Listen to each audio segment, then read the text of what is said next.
વિધાનસભાની અંદર ગુજરાત સરકારે એક જાહેરાત કરી છે કે ગુજરાત સરકાર લગ્ન નોંધણી અધિનિયમની અંદર સુધારો કરવા જઈ રહી છે અને આ સુધારો કરવા માટે એણે ગુજરાતની તમામ જનતા પાસેથી સૂચન અથવા વાંધાઓ માંગ્યા છે. સૌથી પહેલાં તો એ બાબતનું મારે જનતાનું ધ્યાન દોરવું છે કે આ લગ્ન નોંધણીના કાયદાનો દુરુપયોગ કરીને ગુજરાતની દીકરીઓને ખોટી રીતે હેરાન પરેશાન કરી, ફસાવી, ડરાવી, ધમકાવી, છેતરી, કોઈ પણ રીતે દીકરીઓનું જીવન બરબાદ થાય એવું કેટલાક તત્વો કારસ્તાન કરતા હોય એવી અનેક ઘટના સામે આવી. વારંવાર એવી ઘટનાઓ સામે આવી કે દીકરીઓને ફસાવવામાં આવી, દીકરીઓને છેતરવામાં આવી, દીકરીઓને ડરાવવામાં આવી અને આ ડર, લોભ, લાલચ કે છેતરપિંડી કરી કાયદાની આટીઘૂંટીનો દુરુપયોગ કરી આવારા તત્વોએ દીકરીઓની જિંદગી બરબાદ કરવાનું કામ કર્યું.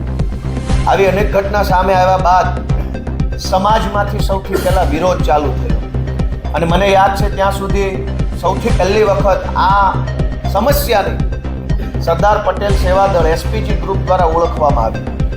ગુજરાતમાં સૌથી પહેલી વખત દીકરીઓ સાથે થતી ફ્રોડની ઘટનાને એસપીજી દ્વારા ઉઠાવવામાં આવી અને મને યાદ છે ત્યાં સુધી ઉત્તર ગુજરાતમાં મહેસાણામાં મોટા પાયે રેલી થઈ, પાટણમાં પણ કંઈક રેલીનો કાર્યક્રમ થયો, ઉત્તર ગુજરાતમાં અનેક કાર્યક્રમ થયા, ત્યારબાદ સૌરાષ્ટ્ર, સુરત અનેક જગ્યાએ કાર્યક્રમો થયા અને ત્યારબાદ ગુજરાતના વિવિધ સમાજ પણ આ મુદ્દામાં જોડાયા.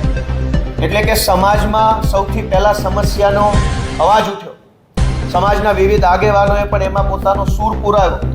સમાજની વિવિધ સંસ્થાઓ પણ અલગ અલગ સમાજના આગેવાનો, અલગ અલગ સમાજની સંસ્થાઓ બધાએ ભેગા મળી એક સૂરે સમસ્યાને સોલ્વ કરવા માટેનું સૂર ઉઠ્યો અને તમામ સમાજોએ એસપીજી સહિત પાટીદાર આંદોલનના અનેક નેતાઓ બધાએ ભેગા મળી અવાજ ઉઠાવ્યો અને સરકારને રજૂઆત કરી. ત્યારે સરકાર ઉપર આ વાતનું દબાણ આવ્યું સમાજનું અથવા સરકાર ઉપર સમાજનું એક માંગણી આવી અને મને ખુશી થાય છે કે સમાજે જે વાત કીધી એ વાત સરકાર કરવા તૈયાર થઈ છે, એ સારી બાબત છે.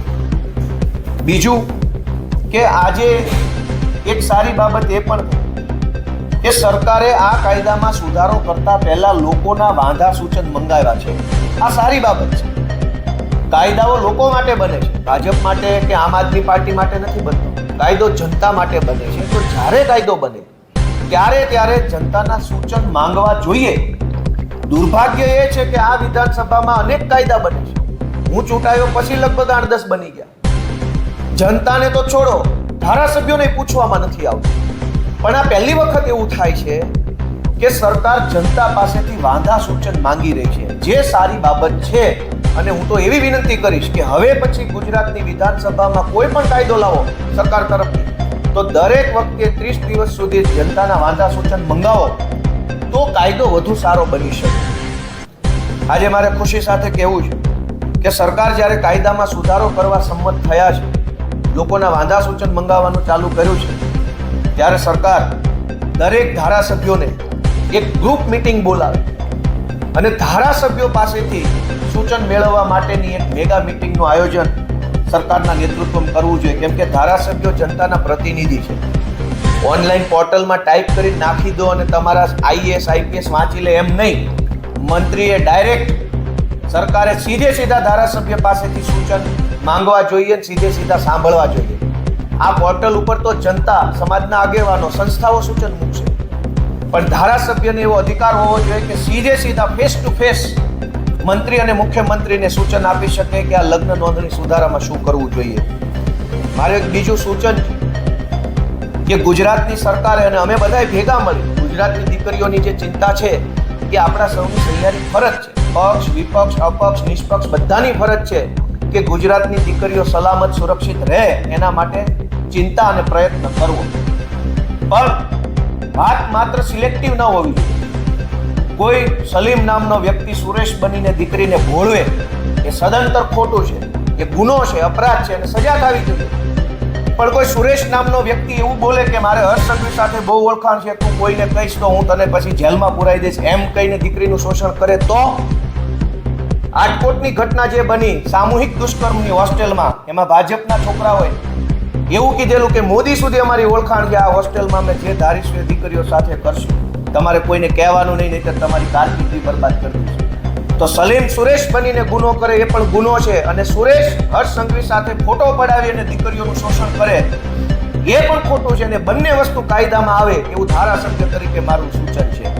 કોઈને એવો અધિકાર ન હોવો જોઈએ કે રાજનીતિનો પ્રભાવ ઊભો કરી મોટા મોટા નેતાઓ સાથેના ફોટા બતાવી, મોટા મોટા નેતાઓ કે અધિકારી સાથેના સંબંધો બતાવી અને દીકરીઓનું શોષણ કરે, દીકરીઓને છેતરે અથવા દીકરીઓને લાલચ આપે, એવો અધિકાર પણ કોઈ સુરેશને ન હોવો જોઈએ અને સલીમને ન હોવો જોઈએ. માનની સંઘવી સાહેબને વિનંતી કરીશ કે તમારા ફોટા બતાવી, ભાજપના નેતાઓ સાથે ફોટા બતાવી, મોટા મોટા અધિકારી સાથે ફોટા બતાવી અને દીકરીઓને મનોવૈજ્ઞાનિક રીતે પ્રેશરમાં લાવવાનું, લલચાવવાનું કામ કરનારા તત્વો ઉપર પણ કડક કાર્યવાહી થાય એવો સુધારો આ કાયદામાં થાય એવી મારી લાગણી છે. અને ફરી એકવાર આ નિર્ણય સારો છે, હું એને વધાવું છું, શુભેચ્છા આપું છું. નિર્ણય બે રીતે સારો છે. એક, કે સમાજની માંગણી સરકારે સ્વીકારવી પડી એ સારી બાબત છે, સમાજને શુભેચ્છા આપું છું, એસપીજીને શુભેચ્છા આપું છું, આગેવાનોને શુભેચ્છા આપું છું. અને સરકારે કાયદો સુધારતા પહેલા સૂચન માંગ્યા એ સારી બાબત છે, એને પણ હું શુભેચ્છા આપું છું. અને અમારા સૂચનો ધારાસભ્યના લેવામાં આવે એવી લાગણી વ્યક્ત